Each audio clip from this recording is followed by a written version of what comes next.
This is a mysterious ceremony, a magic ritual practiced by the Sumerians that involved the invocation of gods, Anunnaki, and demons to animate a statue. With the ceremony, it was said that the statue came to life and was animated with the essence and personality of the god to which it was dedicated. Sumer is the oldest civilization in human history, according to the latest research and discoveries of archaeologists and historians. Along with many other achievements of the Sumerians, enchantments, magic, and contact with deities and the spiritual or metaphysical world also gained special prominence. Religion was a central theme in Sumer. All life and all the attitudes of the Sumerians, as well as the slightly later Mesopotamian empires, such as the Akkadians and the Assyrians, were devoted to the gods.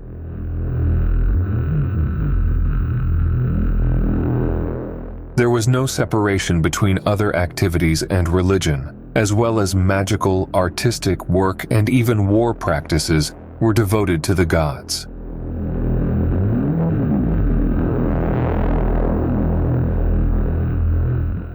Nothing was done without consulting the deities.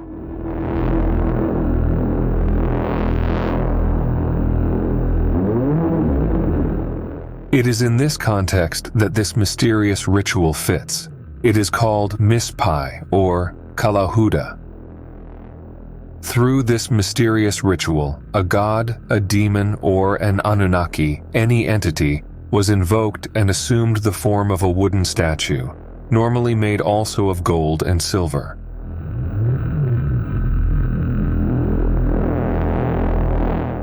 This statue invoked by this ritual was animated with the essence and personality of the god, and thus, incorporated into the statue, this spiritual entity could contact the world of the living and then eat, drink, and smell incense.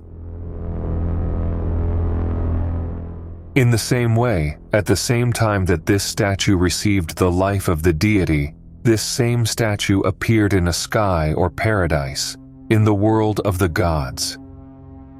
It was an exchange. The statue received the life of the god, and in the world of the gods, the statue appeared.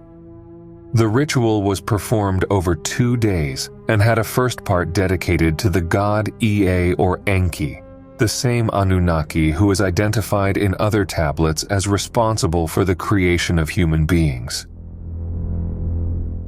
And the second day was dedicated to the god Shamash, who was revered and, as mentioned earlier, guaranteed the life of the god to the statue. It was he, the god of the sun, Shamash, who authorized and determined that this statue was alive and animated with the spirit of the deity. Thus, it was not said that human hands made the statue, but the gods themselves made it. The ceremony or ritual cleaned the statue of the impurities of human hands and prepared the statue for the entity to come to life. In order for the ritual to take place, it was necessary to separate the craftsmen who worked on the statue and prepare this image for the sacred ceremony. Thus, there were several preparatory stages that included reaching the riverbanks, the circles of reed huts, the gates of the temple, the abode of the gods, the portals of Apsu, among others. During the ceremony, the properly prepared priests included substances such as syrup, resin, cedar, among others, in the statue's mouth, washing and purifying the image so that the god could inhabit and live there.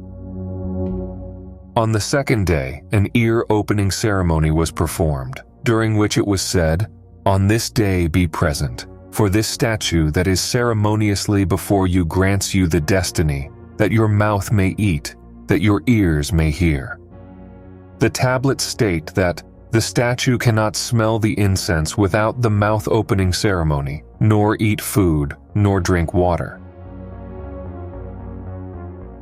Thus, when the ritual was complete, the true self, the supernatural force of the god, began to inhabit the statue, which came to life before the priests.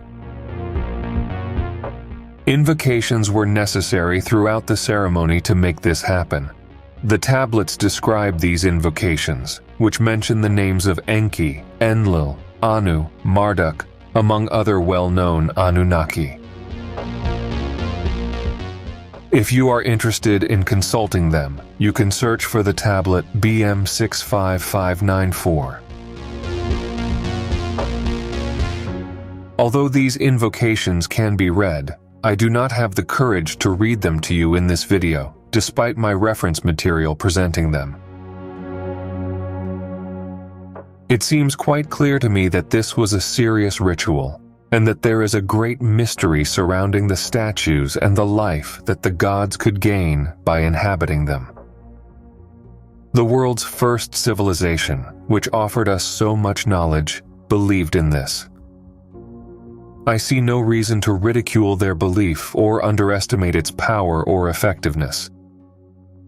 We need to remember that the same Sumerians who invented writing, agriculture, livestock, astronomy, time counting, schools, laws, social organization, among others, said that everything they learned was thanks to the gods. Furthermore, the ceremony, known in English as the opening mouth ceremony, can also be found in other cultures of other peoples, such as in Egypt.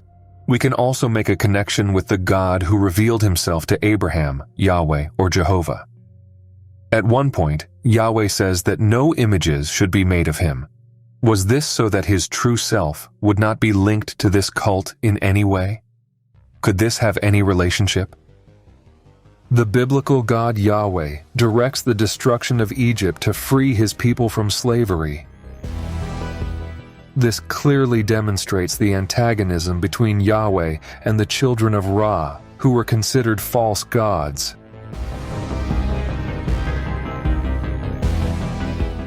It is also important to highlight that this cult was expanded later in history to other cultures and other uses, including other objects and artifacts of magic and spiritual magnetism, such as torches or special equipment of magicians and sages who worked with divination and magical practices.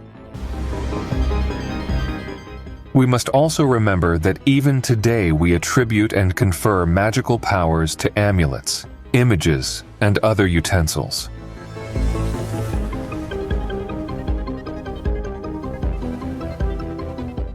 The most interesting thing to consider in this curious magical ceremony is that the Anunnaki are the first gods worshipped by the first civilization in our history.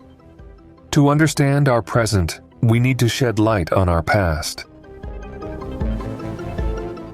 If you liked this video, leave your like, subscribe to the channel so you don't miss other videos like this, and leave your comment saying what you think about it.